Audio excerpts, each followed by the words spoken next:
সাংবাদিকদের মুখোমুখি দিলীপ ঘোষ কি বলছেন শুনবো সরাসরি।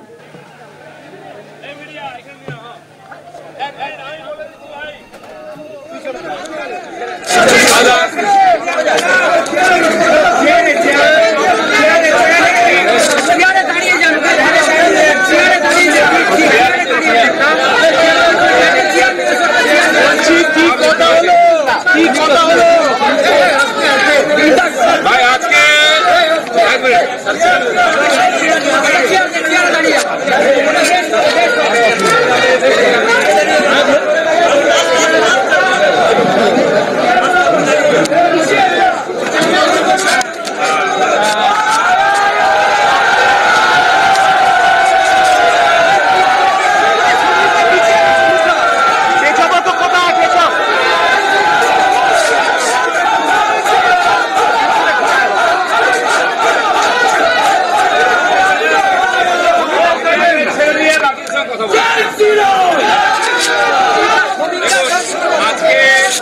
মাননীয় রাজ্য সভাপতি শ্রমিকদার সঙ্গে আমি কথা বলেছিলাম যে আপনি কবে থাকবেন, আপনার সঙ্গে দেখা করতে যাব, সম্মান জানাতে যাব।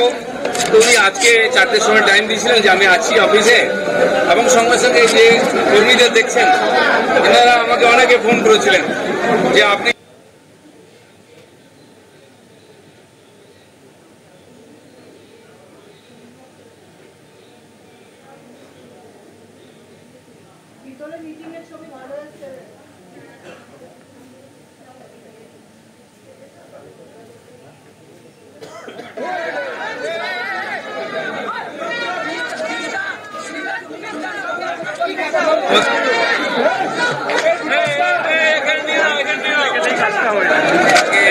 বস্ত্র দেওয়া, তার সঙ্গে ফটো তোলা কর্মীদের ইচ্ছা থাকে, আমার ইচ্ছা ছিল, আমি দেখা করলাম। অনেকে পেরেছেন, অনেকে পারেননি, যারা হয়নি দেখা করবেন নিশ্চয়ই। তিনিও চান সাধারণ কর্মীর সঙ্গে দেখা করবেন, সেই জন্যই আজকে আসেন।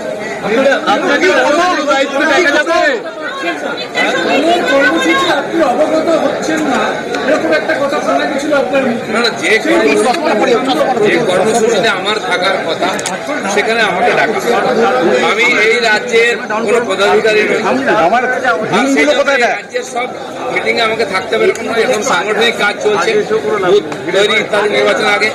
আমি আমার যে জেলায়, যেখানে আমি মেম্বার, পার্টির মেম্বার, আমি যেখানে ভোটার মেদিনীপুরে, সেখানে আমি বুথে গেছি, বুথে কর্মীদের নিয়ে বৈঠক করেছি, বুথ বানিয়েছি, এখন চলছে।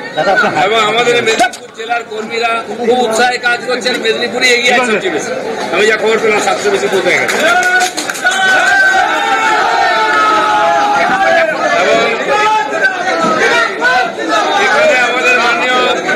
মেদিনীপুরের বুথ সভাপতি এসছেন অ্যাডভোকেট সুমিত মন্ডল, তার সঙ্গে কিছু কার্যকর্তাও এসছেন।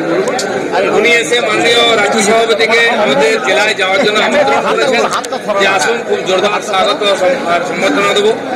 আমরা আমাদের মন্ডল থেকে জেলার সব কার্যকর্তারা লেগে আছেন, সিট কর্নারও করেছি ওখানে।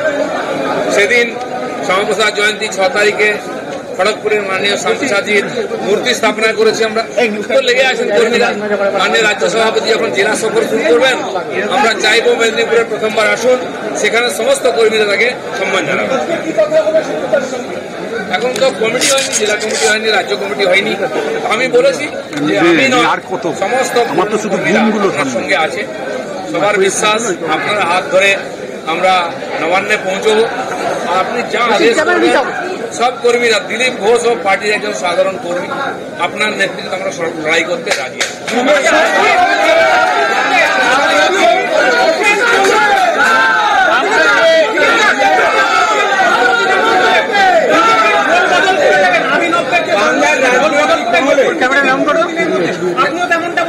দেখুন, বিজেপি নিরন্তর এগোচ্ছে। আমার নির্বাচনে কিছু ভালো, কিছু খারাপ রেজাল্ট হয়েছে। কেন হয়েছে, কি ব্যাপার, আমার ধারণা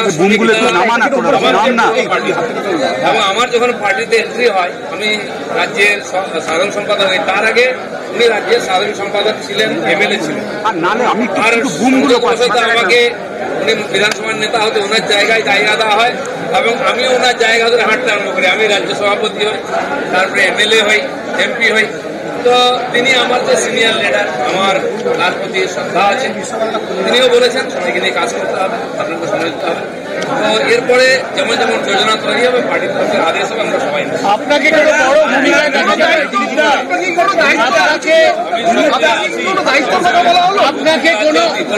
আপনাকে কোনো বড় দায়িত্ব দেখা যাবে? ধারণা তৈরি হয়েছিল 21শে মঞ্চে দিলীপ ঘোষকে তৃণমূলের মঞ্চে দেখা যাবে, এবং আজকে আপনার আশা এবং অনেক বিজেপি কর্মীরা তারাও একটা দ্বন্দ্বে ছিলেন যে দিলীপ বাবু কি করবেন, কি বলবেন তাদের? রাজনীতিতে ধারণা তৈরি করা, এজেন্ডা চালানো, এটা একটা বড় অস্ত্র। পশ্চিমবাংলার রাজনীতিতেও চলছে, কিন্তু আমার মনে হয় ভারতীয় জনতা পার্টির কর্মীরা যাদের মনের মধ্যে একটু এরকম জলচলা এসেছিল, এটা আশঙ্কার মেঘ ছিল, কেটে যাবে এবং তারা একসঙ্গে মিলিত হয়ে লড়াই করে পশ্চিমবাংলায় পরিবর্তন।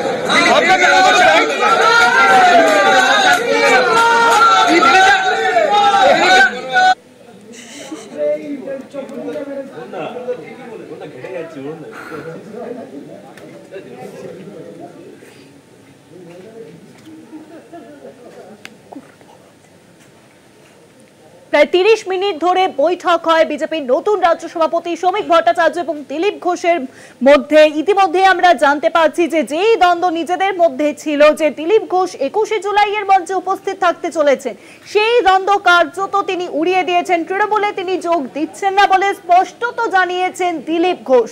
এবার কি বঙ্গ বিজেপির অন্দরে দিলীপ ঘোষকে নিয়ে যেই অসন্তোষ তৈরি হয়েছে, সেই অসন্তোষ মিটতে চলেছে? আজকে আমরা দেখলাম যে 21শে জুলাই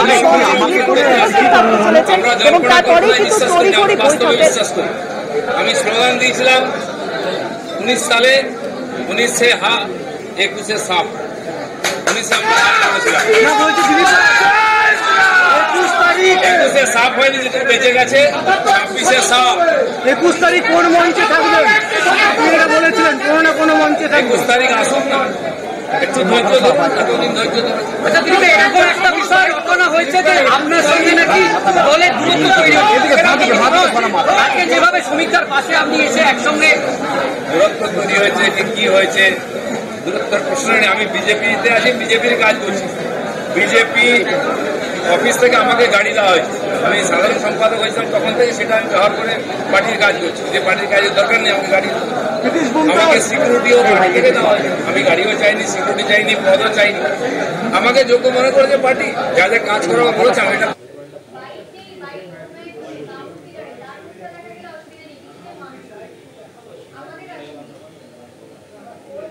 আমি একটা কথা বলি, আমি যেটা শুনেছি মাননীয় রাজ্য সভাপতি বলেছেন দিলীপ ঘোষ ছেলেবেল হয়, তো আমি জানি না, উনি বলেছেন ওনার কথা ঠিক।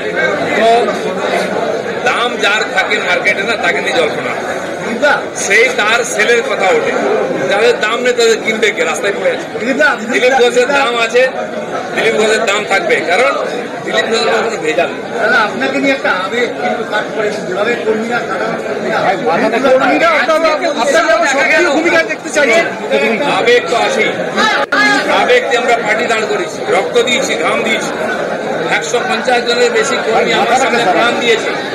সেই আবেগ মুখের মধ্যে, সে আগুনটা আছে, আমার নয়, বাংলার লক্ষ লক্ষ কোটি কোটি কর্মীর আগুন আছে। সেই আগুন নিতে দেবো না আমরা, যতই বৃষ্টি হোক।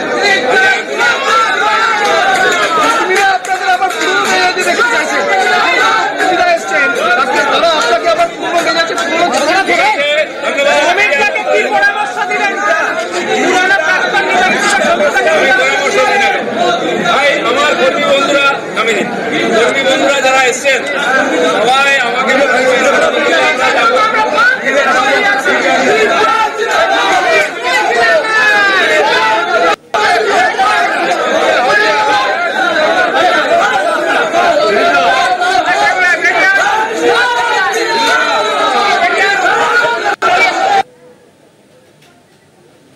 দিলীপ শ্রমিক বৈঠক ইতিমধ্যেই শেষ হয়েছে। সেই এক্সক্লুসিভ ছবি দেখতে পাচ্ছেন এখন কলকাতা টিভির পর্দায়। একসঙ্গে দুজনে একই সোফায় বসে বৈঠক করেন। প্রায় 30 মিনিট ধরে এই বৈঠক চলে।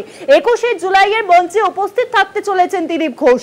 এই খবর সামনে আসার পরেই কিন্তু তড়িঘড়ি বিজেপির নতুন রাজ্য সভাপতি শ্রমিক ভট্টাচার্য তিনি এই বৈঠকের ডাক দেন।